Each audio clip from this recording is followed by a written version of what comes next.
The Labor Day fires certainly have impacted forest operators. This group lost equipment to the fires, turned around and fought on the front lines, and have been working through challenges and opportunities this past year in the recovery efforts. And I'd like to introduce Rex Storm, the Executive Vice President with the Associated Oregon Loggers. Well, good afternoon. Thank you, Julie. So as Julie said, I'm Rex Storm with Associated Oregon Loggers, and we are a statewide trade group providing services and voice advocacy to the Oregon forest contract operators and working forest families. And I appreciate some of the others talking about the working folks, those folks that manage the forest. So always let's think about who the forest contractors are. Really, we're working people, we're working families, they're independent businesses, more than a couple thousand in Oregon. And these are the businesses, the trade businesses that grow, harvest, manage, protect, access, and sustain our forests. These are really the employers who do the forestry, forest to market, if you will. They're small businesses that are paid on a production basis. So when they're working, they're paid. When they're idled or stalled, they're not being paid. And contractors, these small businesses are actually losing money if they have an unexpected shutdown or idle or delay caused by things such as a wildfire. But that being said, these are entrepreneurs, these are hardworking innovators, people that work with their hands and their minds to create great things in Oregon's forests. And it is the small business livelihood that sustains Oregon's forests. So Julie asked me to talk about opportunities, or impacts, challenges, and opportunities. And so I will talk about the impacts first. Associated Oregon Loggers canvassed our members and gathered information, created estimates and projections. And in summary, we estimate the fiscal impact of these wildfires during 2020 to the contract sector totaled $100 million. And as you see, these 5 items are itemization of that $100 million. I'll have a slide for each of these 5. So without further ado, let's go to burned assets. What are burned assets? Everybody, as the picture shows here, burned equipment, that's the first thing, probably the only thing people think of when they think of a contractor's impact on a wildfire. Burned equipment and tools, of course, are the graphic most visible evidence to a contractor. It's just isn't harvesting equipment, as all the equipment that is in the forest at the time. And so that included road maintenance and construction equipment, tools, and all those resources mobilized at the expense of the contractor. But second, and almost as large, maybe in some cases larger than the burned equipment, is the burned work, the processed timber, undelivered production, that partially completed work that the contractor has not been paid for and won't be paid for, such as processed timber, maintenance, installations, and so forth. Significant cost, $43 million. Idled operations, $22 million. What are idled operations? As soon as those fires hit, operations stopped. Not only did they stop, in many cases statewide, there were regulated closures, there were dislocations, there was a whole lot of frenzy and chaos of contractors trying to remove and relocate their equipment. And during all this time, they were not producing. Their crews weren't producing, the equipment wasn't producing, the vehicles weren't producing. These companies still endured the fixed cost of their business, even though they had no income. Remobilization is the next cost, $10 million statewide during 2020 from these wildfires. Remobilization is that cost to those contract community to relocate, to move to alternate sites once, twice, maybe even 3 or 4 times during the course of the fires, and then post-fire as work priorities were rescheduled with their cooperators and purchasers and partners.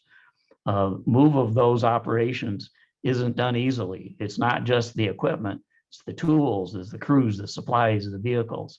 In the crews, think of those crews, whether they're producing or working or not, there is a cost to relocating and idling and delaying, because if you idle a person, oftentimes that person goes and does something else and may not come back to employment.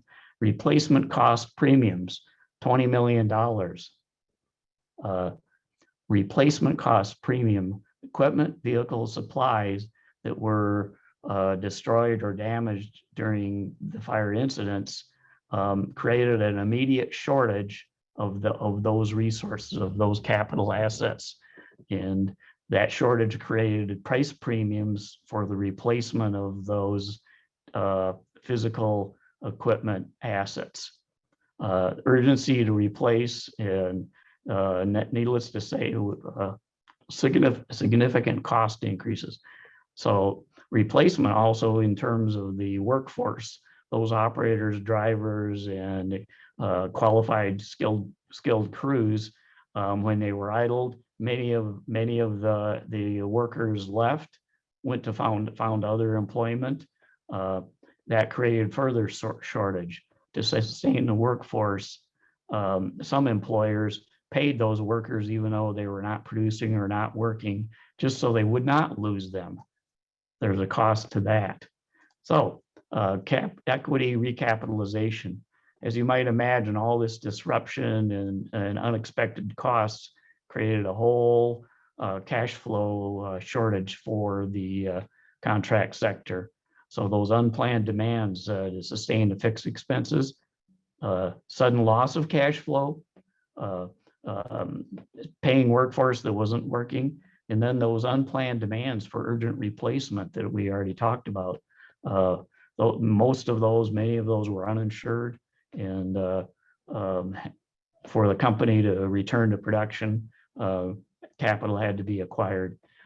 In summary, in terms of impacts, saw log production, when those contractors were not producing, when they were idled and displaced and relocated, remobilizing, we estimate that 360 million board feet of production was lost to Oregon's economy.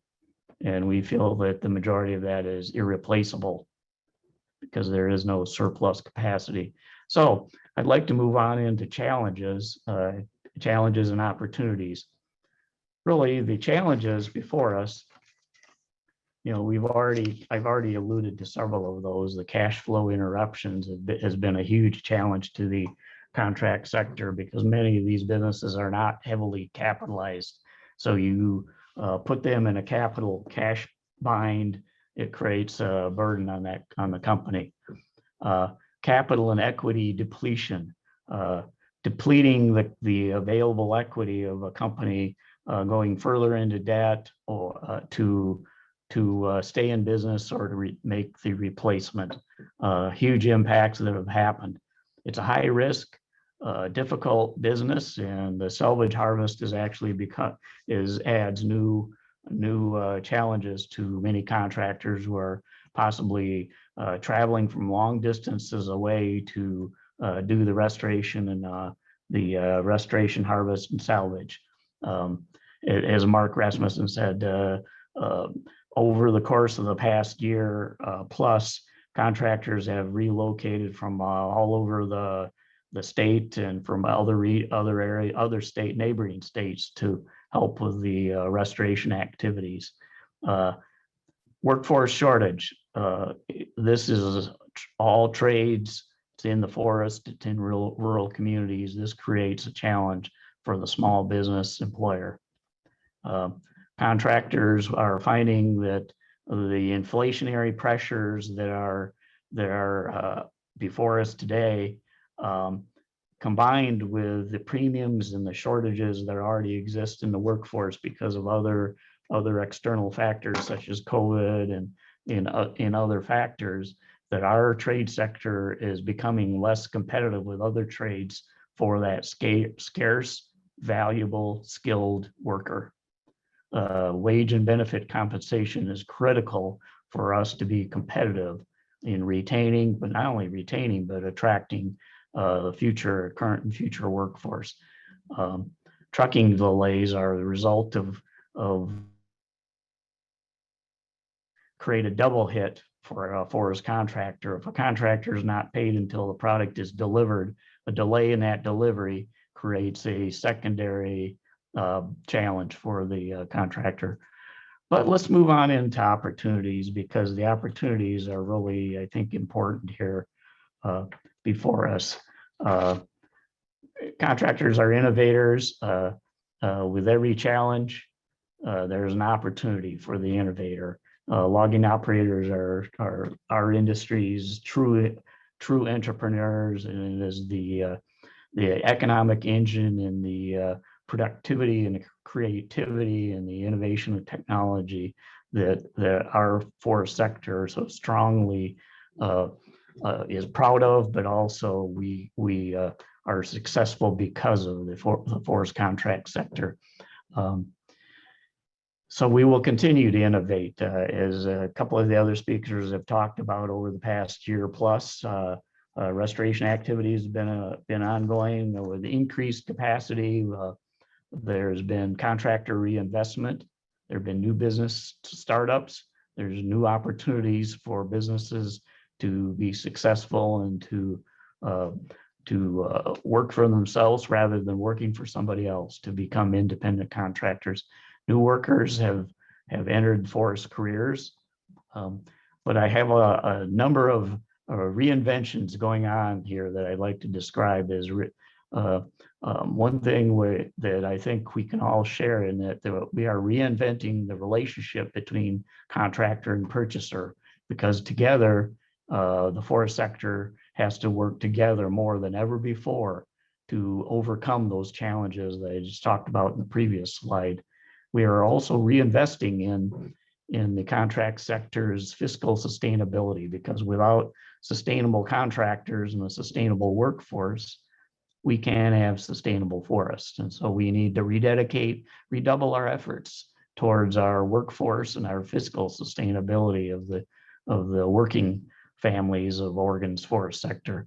And we will rebound, and we are rebounding now and increasing and creating the necessary production capacity to manage Oregon's forests today and tomorrow. And we are reaffirming that forest workforce in our labor sector, in our industry, is ever important. And so in closing, I would like to say that the Associated Oregon Loggers, we have created two new programs to serve the contract community, focusing on the ever important forest worker. We've created a workforce development program. We've hired a new staff person to help be a champion for our industry and in this workforce development area. And we've also dedicated a full-time safety services professional to producing the safe and great work in Oregon's forest sector. So in closing, thank you for listening. And I've never been more proud to say that this challenge of wildfire and the restoration that has occurred over the last year, this challenge has been a great opportunity, and it's been a success for the forest sector to rise above that challenge and create a new future, a brighter future for Oregon's forests. Thanks for attending. Well, thanks, Rex. I don't see any questions in there yet for you, but really appreciate all the leadership that AOL provides and all the work that the logging operators are providing out there. Really a tireless effort to continue all that work and restoration efforts out there and salvage. So we'll look forward to seeing what the workforce development program brings, and hopefully that we can bring more people to this sector that definitely is in need of it, but is very rewarding and to be part of. So thanks for being part of the panel today. Appreciate your time. And if any questions come up, Rex, we'll maybe let you type those in if anybody is still trying to send some over. So thanks again.